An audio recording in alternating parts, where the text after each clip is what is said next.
Hey friends, welcome to the Friday Drive, episode number 4.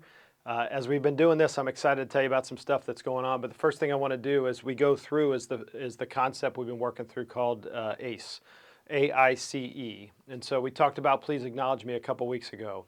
We talked about Please Inspire Me last week. If you want to go back and watch those, you can see those videos on the YouTube channel. Today we're going to be talking about Please Challenge Me. This is the piece of tape that they have on their forehead called Please Challenge Me. And essentially, people will leave businesses, they leave their jobs for 2 reasons. Number 1, they don't like their manager, which we all know.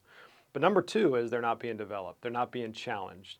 And developing people is simply this. It's simply giving them something that's just out of their reach and asking them to jump for it, okay? And some leaders would tell you, hey, if they're 80% ready, that's when you can let them go try this thing. I'm going to argue if they're 50% ready, you should let them try.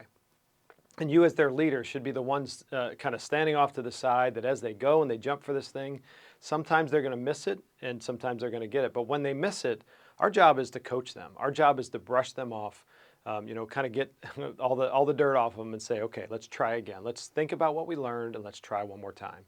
And then they do it and eventually they get it. When they get it, as a leader, if you're challenging them, and that's what we mean by this, developing them, challenging them, when they get it, there's this sense of, oh my gosh, number 1, I'm able to do something that I didn't know I could do. And number 2, I have a leader that believes and saw something in me that I didn't see in myself. And when that happens, a person becomes very loyal to an organization. They become very trusting of that leader, right? Because that leader actually is out for their good, sees their whole person, right? And raises them up to expectations that they didn't even set for themselves, which I think is an outstanding way to do it. It's got to be balanced with acknowledge, inspire, and empower, but it is part of that, okay? So this week, let's practice that. Let's look through your group. Let's talk about career development. Let's talk about how we want to see them do some things that they haven't done before, okay? A couple things about 5 Capitals, just really quick. I'm actually in our new studio. We have a recording studio here now where we'll be recording our podcasts.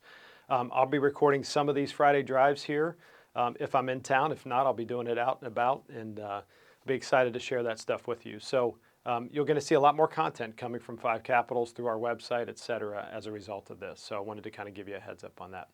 That's what's going on at 5 Capitals. Lastly, I have attached a video from Simon Sinek called How to Build Trust. It's building teams of trust. And so I want you to take a look at it. It's really short. It's probably about 9 or 10 minutes. But it's so powerful, and it talks about what it means to create a culture where people can be their full selves, where they can come to work, where they can be challenged, but they can also be inspired, and they can be acknowledged, et cetera. And so everything we've been talking about with trust, it felt like the right time to kind of reveal this to you guys. So take a look at that. Let me know what you think. And as always, give us feedback on this. If there's ways we can improve it, send me an email, send me a text. You guys all have that. And then the last thing I'll tell you is next week we have coaches coming into town for what we call our Coaches Summit. And so that's Monday, Tuesday, Wednesday. I know I have coaching appointments with a lot of you on Monday, Tuesday, and Wednesday. So what I'm going to have to do is move some of those to Thursday and Friday. And so if you're watching this Friday morning, then just know I'll be getting in touch. If I haven't already, I'll be getting in touch with you to reschedule your coaching call. Okay? Appreciate you guys. Always grateful for you, and we'll see you on the next Friday Drive.